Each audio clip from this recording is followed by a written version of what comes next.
ब्रह्ममुरारिसुरार्चितलिङ्गं निर्मलभासितशोभितलिङ्गं जन्मजदुःखविनाशकलिङ्गं तत्प्रणमामि सदा शिवलिङ्गं तत्प्रणमामि सदा शिवलिङ्गम्।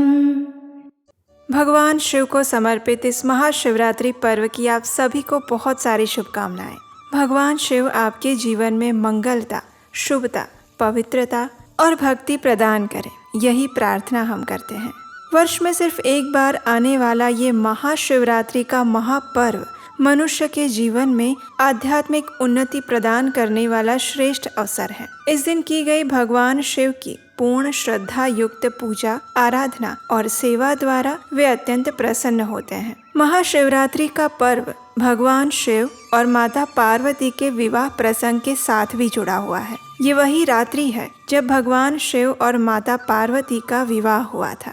तो चलिए आज के इस विशेष दिन पर हम भगवान शिव और माता पार्वती से जुड़ी हुई इसी कथा का श्रवण करते हैं। आइए आज की कथा आरंभ करते हैं। वैसे तो ये कथा बहुत प्रचलित है, लेकिन यदि आप इस कथा को विस्तार पूर्वक प्रामाणिक रूप से सुनना चाहते हैं तो आज हम आपकी इस इच्छा को पूर्ण करेंगे। तो चलिए इस महाशिवरात्रि के अवसर पर हम श्रवण करते हैं भगवान शिव और माता पार्वती के विवाह की कथा, और वो भी सीधे शिव पुराण से। अपने पिता दक्ष के यज्ञ में अपने शरीर का त्याग करने के बाद देवी सती ने किस प्रकार माता पार्वती के रूप में जन्म लिया तथा भगवान शिव को कैसे प्राप्त किया, यही प्रश्न देवर्षि नारद ने अपने पिता ब्रह्मा जी से किया था। और तब ब्रह्मा जी ने इन प्रश्नों का उत्तर देते हुए माता पार्वती की उत्पत्ति, उनकी घनघोर तपस्या तथा इसके पश्चात भगवान शिव से उनके विवाह की कथा कह सुनाई, जिसका वर्णन शिव पुराण की रुद्र संहिता में विस्तार पूर्वक दिया गया है। आप तो जानते ही हैं कि दक्ष प्रजापति की 60 कन्याएं थी। इनमें से एक स्वधा नामक कन्या थी जिसका विवाह पितरों के साथ हुआ था। इस कन्या ने आगे 3 पुत्रियों को जन्म दिया। इनमें से सबसे बड़ी पुत्री का नाम मैना था, जिसका विवाह पर्वतराज हिमालय से हुआ था। विवाह के पश्चात इस दंपति ने देवी उमा की घनघोर तपस्या की। मैना की तपस्या से प्रसन्न होकर उमा देवी ने उन्हें दर्शन दिए और वरदान मांगने के लिए कहा। तब मैना देवी ने उनसे वरदान में 100 पुत्र तथा स्वयं देवी को अपनी पुत्री के रूप में प्राप्त करने का वरदान मांगा। इसके पश्चात कुछ ही समय में देवी उमा पार्वती के रूप में हिमालय तथा मैना की पुत्री बनकर प्रकट हुई। देखते ही देखते छोटी सी कन्या पार्वती बड़ी होने लगी। जैसे वर्षा ऋतु में गंगा जी का जल स्तर बढ़ता है तथा शरद ऋतु के शुक्ल पक्ष में चंद्रमा की चांदनी बढ़ती है, वैसे ही पार्वती भी गुण, रूप और ज्ञान में प्रतिदिन श्रेष्ठता के शिखरों को सर कर रही थी। सृष्टि के श्रेष्ठतम गुरुओं से उनकी शिक्षा और दीक्षा हुई। शीघ्र ही वे विवाह के योग्य हो गई। जब देवी पार्वती 8 वर्ष की हुई तब भगवान शंकर को भी ये समाचार प्राप्त हो गया कि देवी सती ने राजा हिमालय के घर में पुनर्जन्म लिया है। इसके पश्चात वे गंगा अवतरण स्थल पर तपस्या करने के लिए चले गए। एक समय नारद मुनि गिरिराज हिमालय के राजभवन में पहुँचे। तब राजा हिमालय ने उनसे अपनी पुत्री की जन्म कुंडली देखकर उसके होने वाले भावी वर के बारे में जिज्ञासा प्रकट की, और फिर नारद मुनि ने ऐसा ही किया।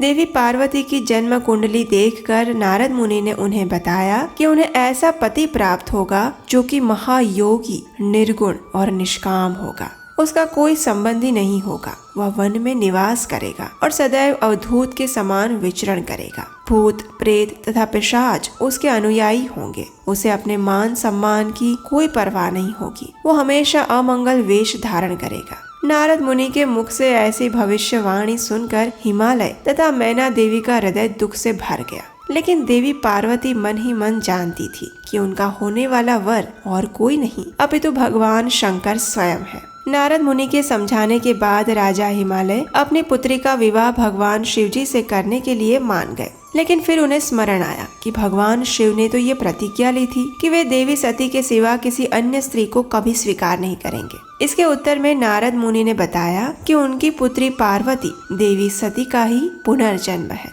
गिरिराज हिमालय नारद मुनि का आदेश पाकर अपनी पुत्री पार्वती सहित गंगा अवतरण स्थल पर पहुँचे, जहाँ भगवान शंकर तपस्या में लीन थे। उन्होंने भगवान शंकर से प्रार्थना की कि वे उनकी पुत्री पार्वती को अपनी सेवा में स्वीकार करें। पहले तो भगवान शिव ने ऐसा करने से मना कर दिया, लेकिन बाद में वे मान गए। इसके पश्चात देवी पार्वती अपनी 2 सखियों के साथ प्रतिदिन उनकी सेवा में उपस्थित हो जाती, परंतु भगवान शिव इतने विरक्त थे कि देवी पार्वती उनके हृदय तक पहुंचने में सफल नहीं हो पा रही थी। अब देखिए, इसी समय के दौरान तारकासुर नामक एक राक्षस ब्रह्मा जी से वरदान पाकर इतना बलवान हो गया कि उसने देवराज इंद्र के सिंहासन को भी हथिया लिया। और इस संकट की घड़ी में जब सभी देवता ब्रह्मा जी के पास गए तो ब्रह्मा जी ने उन्हें बताया कि इस असुर का वध केवल भगवान शिव का पुत्र ही कर सकता है। और उस समय भगवान शिव तपस्या में लीन थे तथा देवी पार्वती उनकी सेवा कर रही थी। पर जैसा कि पहले ही बताया गया है, भगवान शिव देवी पार्वती से थोड़े भी आसक्त नहीं थे।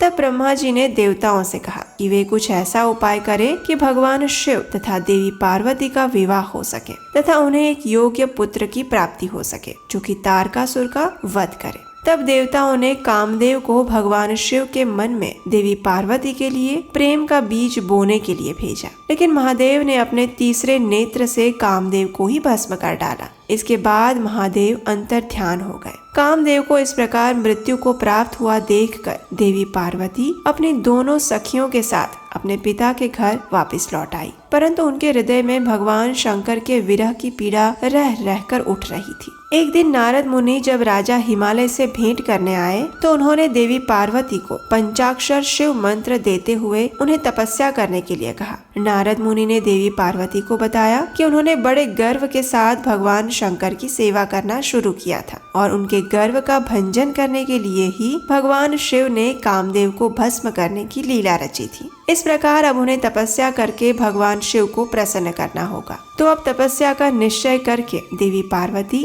उसी स्थान पर पहुंची जहां भगवान शिव ने कामदेव को भस्म किया था तथा ऐसी तपस्या आरंभ कर दी जो बड़े बड़े योगियों के लिए भी असंभव थी। ग्रीष्म ऋतु में देवी पार्वती अग्नि का गोला बनाकर उसके मध्य में बैठकर पंचाक्षर मंत्र का जप करती और शीत ऋतु में बर्फीले जल में खड़े होकर अथवा बर्फ की चट्टान पर बैठकर तपस्या करती। भोजन के लिए उन्होंने पर्ण तक का भी त्याग कर दिया, इसीलिए उनका एक नाम अपर्णा भी पड़ा। ऐसी घनघोर तपस्या करते हुए 3000 वर्ष बीत गए। संपूर्ण ब्रह्मांड उनकी तपस्या की प्रचंड अग्नि से दहकने लगा और तब सभी देवी देवता ब्रह्मा जी तथा भगवान विष्णु के साथ भगवान शिव के पास जाकर उनसे प्रार्थना करते हैं कि वे देवी पार्वती से विवाह कर लें, उनका स्वीकार करें ताकि उन्हें तारकासुर के कोप से मुक्ति मिल सके। भगवान शिव ने उनका आग्रह स्वीकार कर लिया, लेकिन देवी पार्वती की परीक्षा लेने के लिए भगवान शिव ने सबसे पहले सप्तर्षियों को अपने पास बुलाकर उनसे कहा कि वे देवी पार्वती के पास जाकर उन्हें इस विवाह से विमुख करने का प्रयास करें। महादेव की आज्ञा पाकर सप्तऋषि देवी पार्वती के आश्रम में पहुँचे। उनके सामने जाकर उन्होंने भगवान शिव की निंदा करना प्रारंभ किया और उन्हें विवाह के लिए सर्वदा अयोग्य बताया। उनके तर्क को सुनकर देवी पार्वती ने यही कहा कि यदि सूरज पश्चिम दिशा में भी उगने लगे और अग्नि शीतलता अपना ले, तब पर भी उनके हृदय में महादेव के प्रति निश्चल प्रेम वैसा ही बना रहेगा। जब देवी पार्वती सप्तऋषियों की परीक्षा में उत्तीर्ण हुई तो उसके बाद स्वयं शिवजी उनकी परीक्षा लेने के लिए आए। वे एक तपस्वी का वेश धारण करके माता पार्वती की अंतिम परीक्षा के लिए उनके आश्रम में पहुँचे। जब उन्होंने देवी पार्वती को अपना मन भगवान शिव से हटा लेने के लिए कहा तो देवी पार्वती उन पर क्रोधित हो गई। अपने लिए उनका इतना गाढ़ा प्रेम देखकर भगवान शिव ने उन्हें दर्शन दिए और उन्हें मनोवांछित फल प्रदान किया। इसके पश्चात देवी पार्वती अपने पिता के घर लौट आई और सारा वृतांत उन्हें कह सुनाया। चारों ओर प्रसन्नता की लहर छा गई। देवी पार्वती ने अपने लक्ष्य को प्राप्त कर लिया था। बड़ी धूमधाम से विवाह की तैयारियां शुरू हो गई। सप्तऋषियों ने विवाह का समय तथा शुभ मुहूर्त तय कर दिया। शंकर जी ने नारद मुनि के हाथों सभी देवी देवताओं के लिए विवाह का आमंत्रण भेजा। निमंत्रण पाकर सभी देवी देवता वहां एकत्रित हो गए। और भगवान शिव की बारात के प्रस्थान के लिए नृत्य तथा गान करने लगे। भगवान शिव का जो स्वाभाविक वेश था वही उनके लिए आभूषणों की सामग्री बन गया। उनका तीसरा नेत्र शुभ तिलक बन गया। चंद्रमा मुकुट के स्थान पर विराजमान हो गए। विभिन्न अंगों में धारण किए हुए सर्प सुंदर रत्नों से जड़े हुए आभूषणों में परिवर्तित हो गए। और अब समय आ गया था बारात के प्रस्थान का। करोड़ों भूतगण तथा प्रेत भगवान शिव की बारात में उत्साह पूर्वक चलने लगे। किसी के सहस्त्र हाथ थे तो किसी के सहस्त्र मुख। डमरुओं के डिमडिम का घोष तथा भेड़ियों की गड़गड़ाहट से तीनों लोग गुंजायमान हो उठे। दुंदुभियों की ध्वनि से महान कोलाहल हो रहा था और साथ ही साथ भगवान विष्णु, भगवान ब्रह्मा, सभी देवी देवता तथा महान ऋषिगण इस बारात में बढ़ चढ़कर हिस्सा ले रहे थे। शीघ्र ही बारात अपने गंतव्य स्थल पर पहुंच गई। सर्वप्रथम देवी मैना के मन में ये इच्छा हुई कि वे अपने होने वाले दामाद के दर्शन करें। जब उन्होंने भगवान शंकर के साथ आए हुए विकराल तथा भयानक रूप वाले इन गणों को देखा तो उनका हृदय भय के मारे कांपने लगा। इसके बाद देवी मैना ने भगवान शंकर को देखा जिनके 5 मुख और 10 हाथ थे। भगवान शंकर ने वास्तव में ये रूप देवी मैना के अहंकार को भंग करने के लिए धारण किया था और ये देखकर देवी मैना मूर्छित हो गई। बड़े प्रयास के बाद जब वे होश में आई तो अपनी पुत्री का विवाह भगवान शिव से कदापि ना करने का निर्णय लिया। सभी देवी देवताओं ने उन्हें समझाने का प्रयास किया लेकिन वे विफल रहे। अंत में जब भगवान विष्णु ने उन्हें आश्वस्त किया तब जाकर उनका हृदय कुछ शांत हुआ।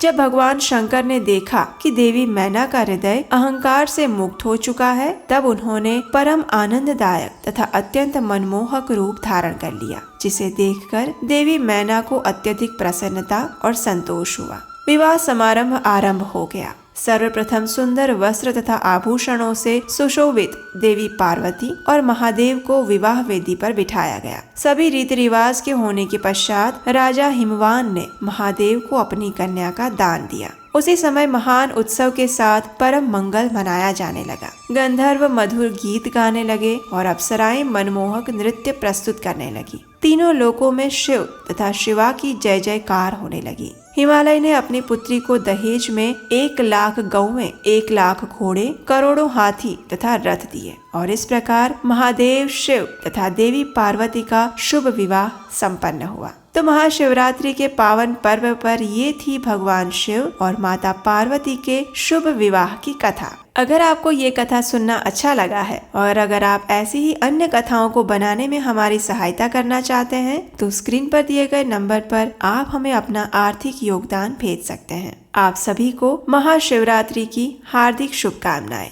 चलिए इस महाशिवरात्रि के पावन पर्व पर भगवान महादेव के चरणों में हम शत शत प्रणाम अर्पित करते हैं और उनसे अपने आध्यात्मिक जीवन में प्रगति करने का शुभ वरदान मांगते हैं।